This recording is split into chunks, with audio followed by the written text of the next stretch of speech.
La petite vite d'aujourd'hui, mais pas une petite vite, c'est deux petites vites.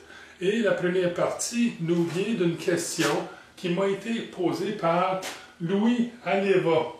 Et Louis se demandait comment fonctionne le petit tête à indexer qu'il voyait à l'arrière-plan d'une de mes autres vidéos, qu'on appelle un C5 ou un C5 indexer. Donc, c'est une tête à indexer ou une tête à diviser qui utilise des collets C5 pour retenir les pièces. Donc, avant de rentrer dans les calculs qui sont réellement pas compliqués, pas en tout, ben, prenons une petite marche, allons voir sur la fraiseuse à quoi ressemble une tête indexée style C5 Spin Indexer. Bon, voici un collet ou une pince de serrage C5. C5 parce que c'est le type de pince qu'on utilise avec ce type d'appareil. Les C5 sont également souvent utilisés sur les tours. Donc, cette pince flexible-ci est une pince de 1 pouce, donc faite pour retenir des pièces qui mesurent assez précisément 1 pouce. Là, la pièce qui s'insère dans cette pince doit mesurer 1 pouce en dedans de quelques millièmes de pouce et doit avoir une bonne forme. Ce ne sont pas des outils de fixation pour retenir des pièces ayant des formes qui ne sont pas consistantes ou qui n'ont pas des dimensions uniformes. Donc, j'insère la pince dans la broche de l'appareil à diviser et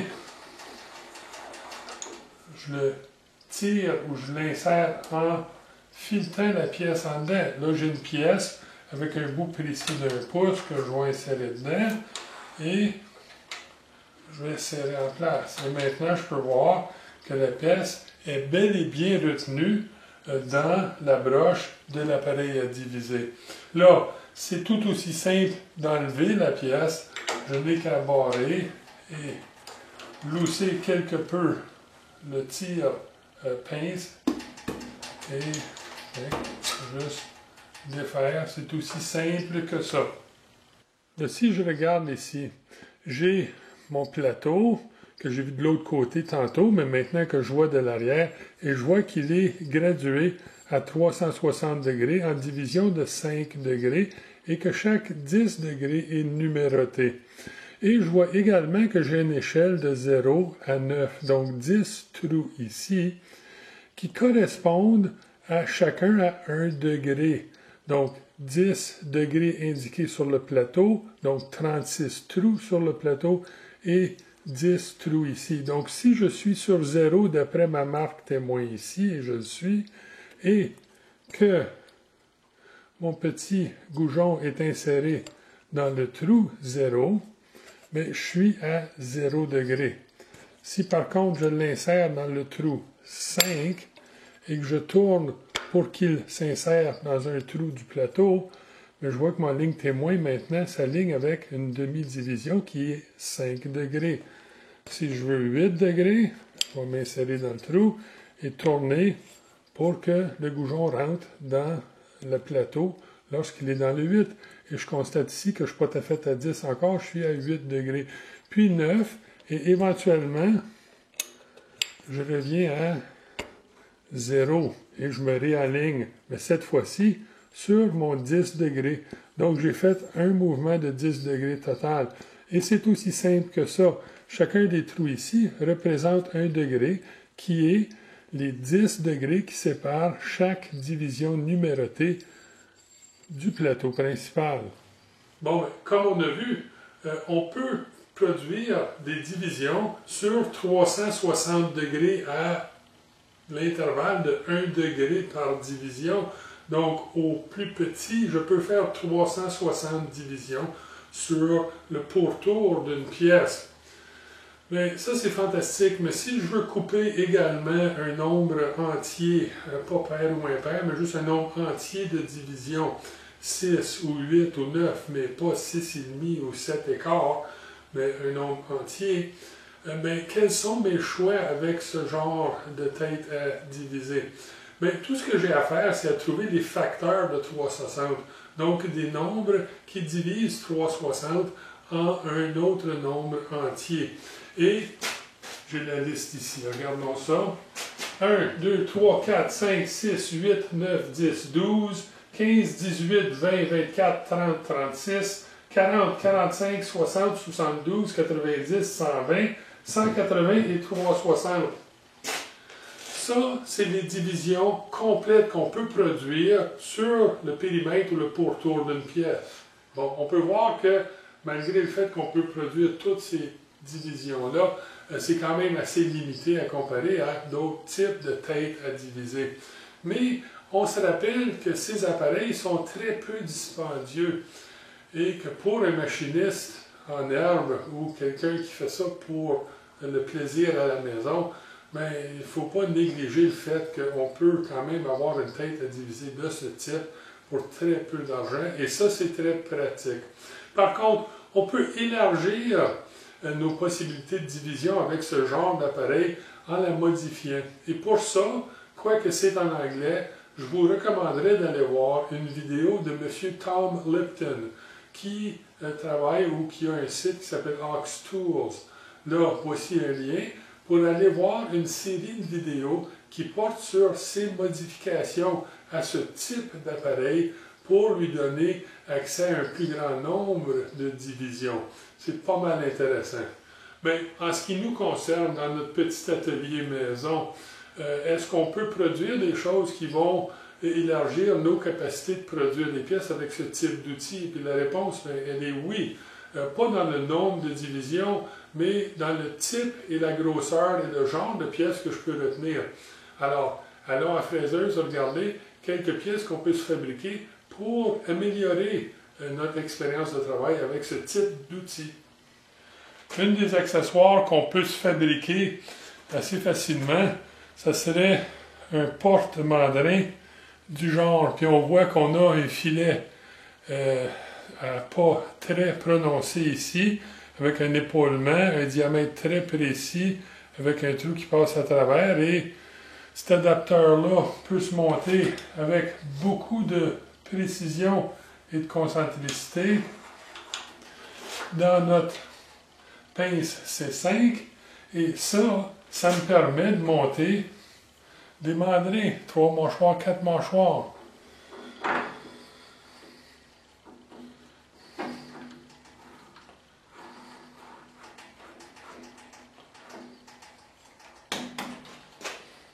Bon, je peux voir que le 3 ou le 4 mâchoires me rend cet outil beaucoup plus polyvalent et versatile, puis ça rend les choses pas mal plus intéressantes. Par contre, qu'est-ce qui arriverait si je voulais usiner, exemple, un hexagone sur une pièce longue, puis un hexagone assez long sur au moins la moitié de la longueur de cette barre-là? Ça pourrait être problématique, parce qu'évidemment,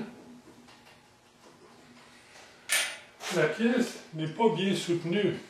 Bien, ça serait relativement simple de se créer une poupée mobile pour soutenir le bout de la pièce à partir d'un ancien équerre d'ablocage. Tout ce que j'ai à faire ici, c'est de percer et tarauder un trou dans mon équerre d'ablocage. Et dans mon cas ici, j'ai percé et taraudé un trou d'1,5 13 UNC. Et j'ai percé et taraudé ce trou-là à la hauteur, très spécifiquement à la hauteur, ou précisément à la hauteur de l'axe central de la tête à indexer. Donc l'axe de la tête est donc l'axe de la pièce, et le centre de ce trou taraudé-là se trouve au même niveau. Et après ça, tout ce que j'ai à produire, c'est quelque chose qui ressemble à ça ici. C'est une pièce tige filetée, dans mon cas 1,5 13, parce que c'est ce que j'ai choisi, tournée à précisément 60 degrés sur le bout, et assez long pour me permettre d'aller rejoindre ma pièce et me donner un petit peu de jeu. Parce que je ne veux pas être obligé d'enlever physiquement tout ça à chaque fois que je veux bouger ma pièce. Donc je n'ai qu'à fileter cette contrepointe maison et de ne pas oublier un contre-écrou, parce qu'éventuellement, je vais vouloir le barrer en place. Et comme j'ai dit, laissez-vous assez long de filet pour pouvoir aller rejoindre votre pièce, sinon vous allez être obligé de désassembler le tout à chaque fois que vous voulez bouger votre pièce. On se place proche, On place notre pièce. Et voilà. On se barre en place. Notre pièce est soutenue. Bon, ben, une tête à diviser C5 avec nos pinces flexibles de serrage C5 qui sont disponibles dans toutes sortes de grosseurs et toutes sortes de formes tenables. La possibilité d'y monter un mandrin à 3 mâchoires, à 4 mâchoires, en plus du soutien qu'on peut obtenir pour des pièces longues avec une poupée mobile là, vraiment faite maison, bien, pour peu de frais, on a vraiment une installation qui nous donne beaucoup de possibilités et des divisions allant jusqu'à 1 degré ou 360 divisions sur le tour d'une pièce. Pas mauvais du tout pour quelque chose de si peu dispendieux. Bon, mais pour nous, ça complète cette partie-ci. Louis, j'espère que ça répond à ta question. Et maintenant, passons à notre deuxième question. Notre deuxième question nous vient de S. Dovel. Ça, c'est le nom YouTube, mais je pense que c'est Steve Dovel, le nom réel. Et ce que Steve nous demande, c'est quelle est la différence entre l'huile de coupe et les liquides refroidissants. Alors, commençons avec l'huile de coupe. L'huile de coupe, c'est un anti-fondant.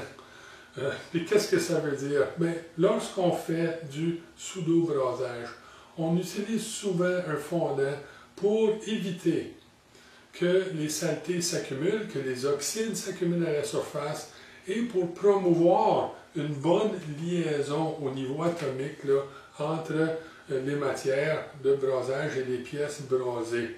Là, ça, c'est ce que mon fondant fait quand je fais de la pseudo-brasage. Bien, mon huile de coupe, lorsque je coupe, doit faire exactement le contraire. Il doit promouvoir un glissement entre le copeau et la pièce et empêcher le copeau de se souder à l'outil de coupe. Bon, bien, ça, c'est comme tout le contraire du pseudo-brasage. Donc, ça voudrait dire que mes huiles de coupe sont réservées pour ces situations où une soudure à froid est fort possible. Et ça veut dire des coupes à basse vitesse et à haute pression. Bon, mais c'est quoi ça? Bien, exemple, un taraudage, c'est une coupe à basse vitesse et à haute pression. Donc, je voudrais utiliser de l'huile de coupe pour ces situations-là. Quoi d'autre? Bon, bien, du rainurage. Bien, le rainurage est basse vitesse, haute pression. Donc, l'huile de coupe serait préférable dans ces situations-là. Les outils de forme, en général, vont utiliser des huiles de coupe, basse vitesse, haute pression. Là, je sais que toutes ces opérations peuvent être faites à pleine vitesse sur les machines à commande numérique. Mais sur les machines manuelles, il est difficile de contrôler les machines avec assez de précision pour éviter de casser nos outils. Alors, qu'est-ce qu'on fait? On réduit nos vitesses de rotation par rapport à notre avance et on coupe plus lentement avec moins de vitesse, mais beaucoup plus de pression de coupe. Et pour éviter la soudure à froid entre le copeau et l'outil, bien, on utilise des huiles de coupe dans ces situations-là. Bon, bien, ce Rapid Tap en est un exemple d'huile de coupe, et en voici quelques autres. Là, on se rappelle, les huiles de coupe sont rarement livrées par des moyens mécaniques, et d'habitude, on les applique manuellement sur la coupe, parce qu'on n'a pas besoin d'un gros volume de cette matière-là, qui est par ailleurs assez dispendieux. Et c'est vraiment fait pour nos situations basse vitesse, haute pression, pour empêcher que les choses se soudent ensemble. Bon, mais mes fluides de coupe qui sont à base d'eau, ce que j'appelle des liquides refroidissants en réalité, pour que ce soit moins mélangeant, bien, sont souvent des huiles solubles à l'eau. Et c'est l'eau qui joue le rôle principal. La réalité de la chose est que ces liquides existent pour lubrifier un tout petit peu, mais surtout pour refroidir. Bon, bien, nos liquides refroidissants sont des mélanges d'huile soluble à l'eau et d'eau. La concentration à peu près de 5% d'huile pour un nouveau remplissage de machine et 2% pour des rajouts subséquents, puisque alors que l'eau s'évapore et l'huile non, bien, le liquide tend à devenir plus dense avec l'âge. Bon, mais ceci dit, c'est principalement l'eau qui joue un rôle important ici. L'huile qu'on y mélange joue réellement deux rôles secondaires. Le premier, oui, ça aide à lubrifier la coupe quelque peu, mais pas de façon phénoménale, pas comme une huile de coupe le fait. Surtout, il existe, il est là, l'huile, pour éviter l'oxydation et la rouille des composantes mécaniques ou métalliques des machines. Cette huile-là forme une fine couche à la surface de la machine alors que l'eau du liquide refroidissant s'évapore et protège la machine contre l'oxydation ou la rouille. L'eau, lui, est là pour refroidir. Les huiles de coupe qu'on parlait au début ne sont pas là pour refroidir. Ils aident à la formation du copeau et c'est tout. Mais nos fluides de coupe, ce qu'on appelle nos liquides refroidissants, eux autres sont là pour refroidir. Et ils peuvent refroidir de deux façons. Si j'en utilise juste un petit peu, ils refroidissent par évaporation. Et ça, c'est une excellente façon de refroidir une pièce. Ou si j'en utilise beaucoup, ils refroidissent par immersion. Et ça également, c'est une excellente façon de refroidir. Alors, regardons ces deux méthodes un peu plus près. Pour démontrer le refroidissement par évaporation, je vais utiliser ce clou carré en acier, cette flamme au propane et ce récipient d'eau. Et je vais utiliser la technique du deux petits immersions et un gros.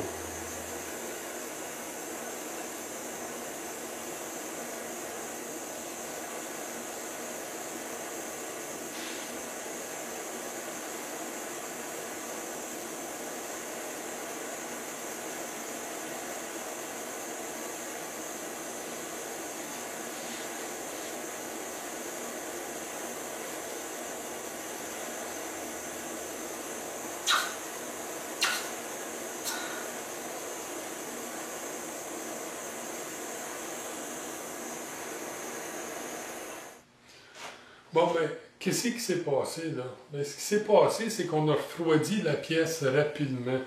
Et on l'a refroidi par évaporation. Quand j'ai submergé la pièce et je l'ai retirée, on a vu beaucoup d'évaporation très rapide, beaucoup de vapeur d'eau qui est sortie. Mais pour que le liquide passe de son état liquide à son état gazeux, mais ça prend énormément d'énergie. Et cette énergie-là, le liquide le puise dans la pièce. Donc, lorsqu'elle s'évapore, elle amène avec elle une énorme quantité d'énergie. Et c'est une façon extrêmement efficace pour refroidir les pièces. Donc, un petit peu de liquide refroidissant qui s'évapore, mais c'est une excellente façon de refroidir les pièces.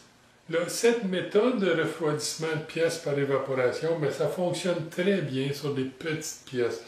Et l'endroit où je l'utilise le plus souvent, bien, c'est sur la meuleuse sur pied, lorsque je rectifie des outils de coupe ou lorsque j'affûte des outils de coupe.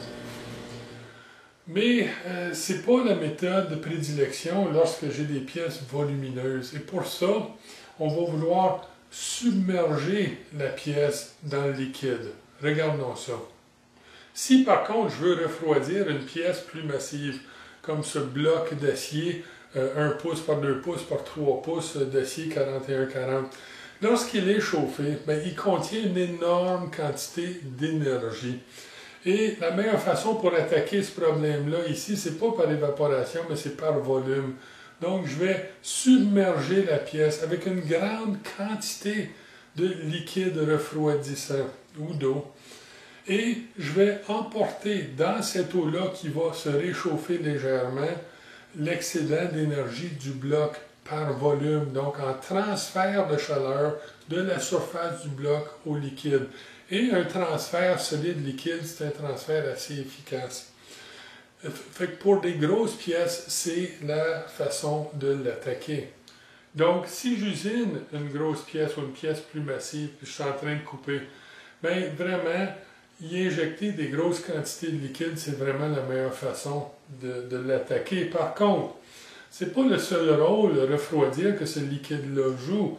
Quand je projette du liquide à l'interstice entre le couteau et la pièce que je suis en train de couper, ben je refroidis, oui, mais j'enlève beaucoup de saleté et de détritus, des choses qui pourraient affecter mon état de surface ou la finition que j'obtiens lors de ma coupe. Et ce liquide-là joue un rôle important pour sortir ces vieux copeaux et ces déchets-là de l'action de coupe. Bon, mais en résumé, on peut dire que les liquides refroidissants sont réellement faits pour refroidir. L'huile qu'on y adjointe, c'est là surtout pour protéger la machine. Tandis que les huiles de coupe ne sont pas là pour refroidir, ils sont là pour aider à la coupe en empêchant le copeau de souder sur l'outil. C'est leur rôle principal. On utilise celui qu'on a à utiliser dépendant de la situation qu'on est dedans. Si on est dans une situation de production où on coupe rapidement, bien, ce qu'on veut faire, c'est refroidir. Donc, un liquide refroidissant. Si je suis dans une situation où je coupe avec beaucoup de pression, beaucoup de force de coupe et peu de vitesse, à ce moment-là, c'est définitivement une huile de coupe que je vais vouloir utiliser. Par contre, il y a des choses à mentionner. De l'huile moteur, de l'huile machine, de l'huile hydraulique, ces huiles-là ne sont pas des huiles de coupe et il ne faut absolument pas les utiliser pour couper quoi que ce soit. Ce n'est pas fait pour ça et dans certains cas, ça remplit l'action de coupe. Okay? Donc, une huile de coupe, c'est fait pour couper. Les autres huiles, c'est fait pour faire autre chose. Il faut être spécifique dans ce qu'on utilise. Également, je pense que c'est crucial de mentionner que l'huile de traitement thermique, l'huile qu'on utilise pour tremper des métaux lors des traitements thermiques, c'est une huile spéciale. Et je l'ai mentionné dans d'autres vidéos, mais je vais le répéter. Son point de combustion est plus bas et plus élevé, excusez, que sa température de combustion. Ce qui veut dire que cette huile-là ne peut pas soutenir sa propre flamme et ça fait que c'est une huile très spéciale. On ne l'utilise pas pour faire autre chose, mais on n'utilise jamais une autre sorte d'huile pour tremper des pièces. C'est excessivement dangereux. Bon, mais Steve, j'espère que ça répond à quelques-unes de tes questions concernant l'huile. Et à tout le monde, bon usinage.